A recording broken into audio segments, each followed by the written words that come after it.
नमस्कार फ्रेंड्स, स्वागत है आपका हमारे YouTube चैनल जीकेएस क्लासेस में। फ्रेंड्स, आज की क्लास में हम बात करने वाले हैं पुरा पाषाण काल से संबंधित प्रश्नों पर। ठीक है फ्रेंड्स, तो पुरा पाषाण काल या फिर आप इसे कह सकते हो स्टोन एज। क्या कह सकते हो फ्रेंड्स? Stone age.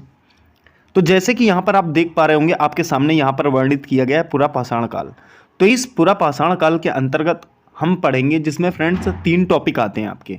एक आता है पुरा पाषाण काल, एक आता है मध्य पाषाण काल, एक आता है नव पाषाण काल। ठीक है, यहाँ पर देखिए आपको व्यक्ति दिखाई दे रहे होंगे, ये जो पुरा पाषाण काल से संबंधित हैं। तो पुरा पाषाण काल में मनुष्य एक आदि मानव के समान अपना जीवन व्यतीत करता था।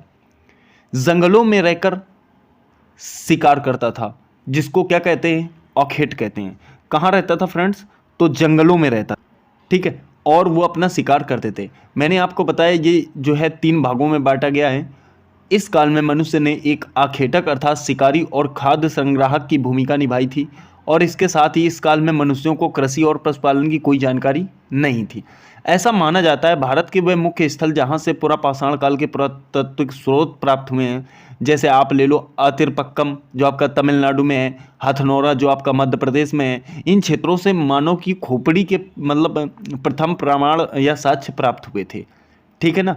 जैसे भीमबेटका, ये स्थान नर्मदा घाटी या मध्य प्रदेश में स्थित है, और यहाँ से प्राचीनतम चित्रकारियाँ प्राप्त हुई हैं। ठीक है फ्रेंड्स, मिर्जापुर ले लो जो आपका उत्तर प्रदेश में है। तीनों काल के अर्थात पुरा पाषाण काल, मध्य पाषाण काल और नव पाषाण काल के औजार प्राप्त हुए हैं। पुरा पाषाण काल में ही मनुष्य ने आग की खोज कर ली थी। ठीक है फ्रेंड्स, तो ये इन सब में हम चर्चा करने वाले हैं। चलिए वीडियो स्टार्ट करते हैं। देखिए फ्रेंड्स, आपके सामने पड़ा हुआ है यहाँ पर पाषाण काल। क्या पड़ा हुआ है फ्रेंड्स? पाषाण काल। तो आइए इस पे चर्चा करते हैं। देखिए, सबसे पहले बात करेंगे पुरा पाषाण काल युग का प्रथम उपकरण कहाँ से प्राप्त हुआ। तो याद रखना फ्रेंड्स, पल्लवरम से प्राप्त हुआ, जो आपका कहाँ पड़ता है? तो दक्षिणी भारत में पड़ता है। क्या? पल्लवरम।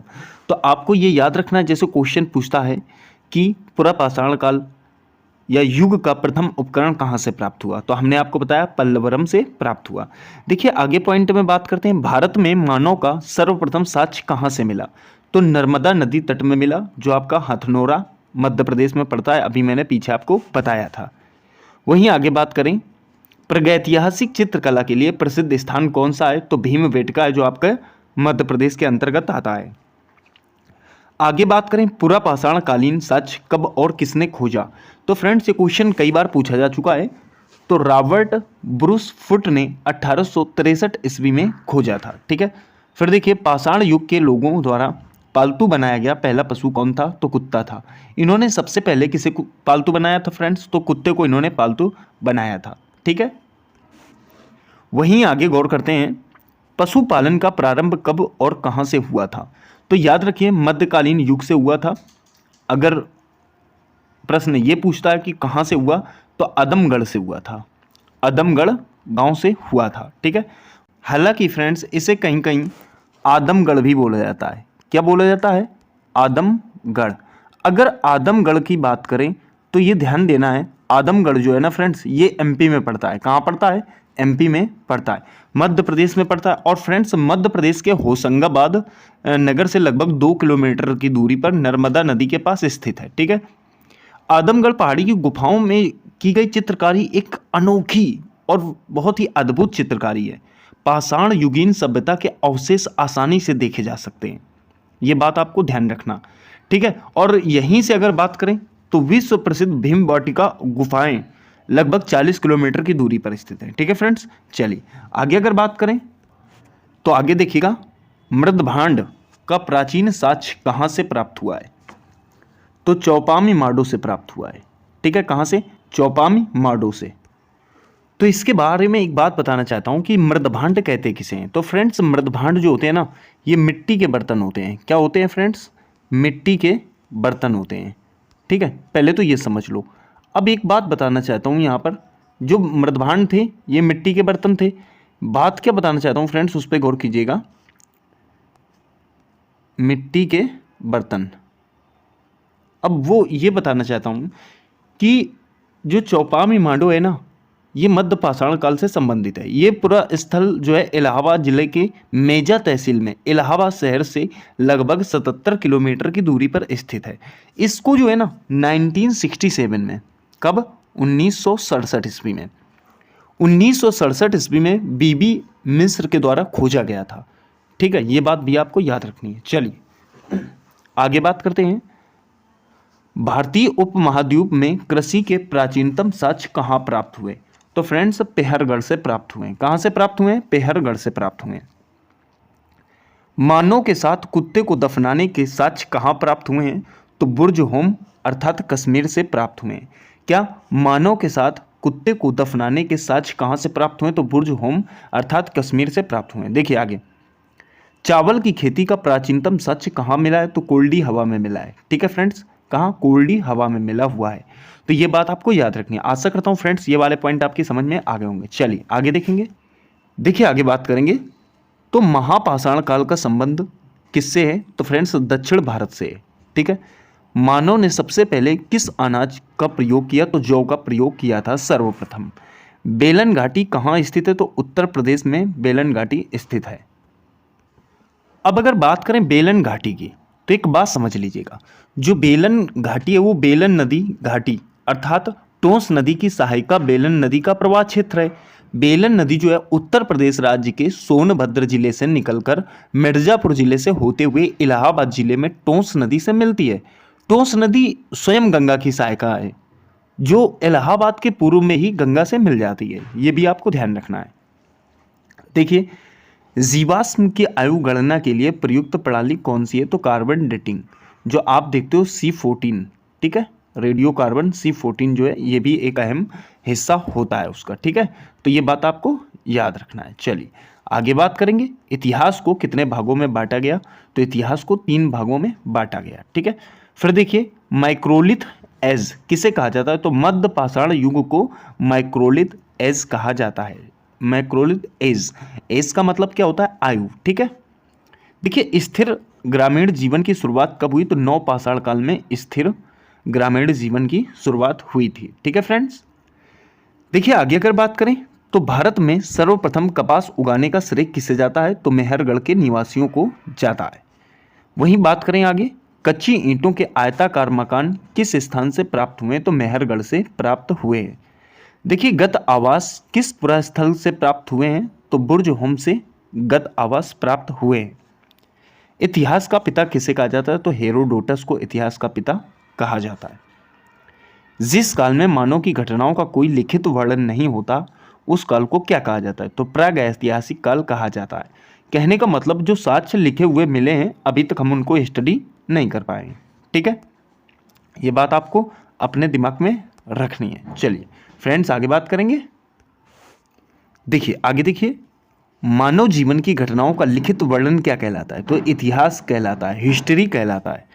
मानव का प्राचीनतम इतिहास किस काल से संबंधित है? तो पाषाण युग से संबंधित है।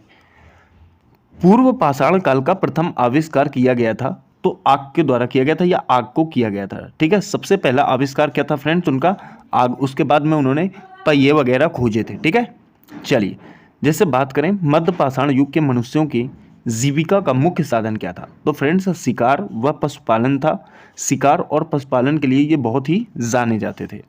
फिर देखिए पूरा पाषाण युग में मानव की जीविका का मुख्य साधन क्या था? तो शिकार करना ही था। ठीक है, देखिए वमस्य के आविष्कार को मानव ने किस युग में पूरी तरह अपना लिया था? तो याद रखना नवपाषाण युग में। ठीक है, आगे देखिएगा पूरा पाषाण काल के मनुष्य कहाँ रहते थे? तो पहाड़ की कंदराओं में रहा करते थे। ठीक है, जिसको आप दरारें बोलते हो, वहीं पर वो अपने लिए एक होल बना लिया करते थे, थोड़ा काट पीट कर सही कर लिया करते थे उसे। ठीक है, फिर देखिए पूरा पाषाण युग के हथियार किस चीज़ के बने होते थे? तो पत्थर, हड्डी एवं लकड़ी के वो हथियार यूज किया करते थे। देखिए आगे बात करें तो मनुष्य में स्थायी निवास की प्रवृत्ति किस युग में आई थी?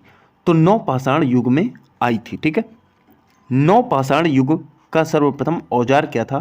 तो पत्थर की कुल्हाड़ी की इन्होंने खोज की थी। ठीक है, वहीं बात करें पहिए का आविष्कार किस काल में हुआ था? बहुत क्वेश्चन पूछा जाता है। तो नवपाषाण काल में हुआ था। एक बात और समझनी है फ्रेंड्स, जो आपके 3 काल थे, कौन कौन से? पुरापाषाण काल, मध्यपाषाण काल और नवपाषाण काल। देखिए, अगर बात करें आग की खोज की, तो आग की खोज तो उन्होंने पुरापाषाण काल में कर ली थी, लेकिन आग का व्यवहारिक उपयोग वो उन्होंने मध्यपाषाण काल में किया था। ध्यान रखना, नवपाषाण काल की बात करें तो पहिए की खोज, कृषि की खोज, विधिवत पशुपालन और समाज का निर्माण, ये सब उन्होंने जो है आपका नवपाषाण काल में किया था। चलिए आगे बात करेंगे। नवपाषाण काल युग में मानव अपने मृतकों का अंतिम संस्कार कैसे करते थे? तो शव को दफना कर किया करते थे। ठीक है, देखिए आगे बात करेंगे।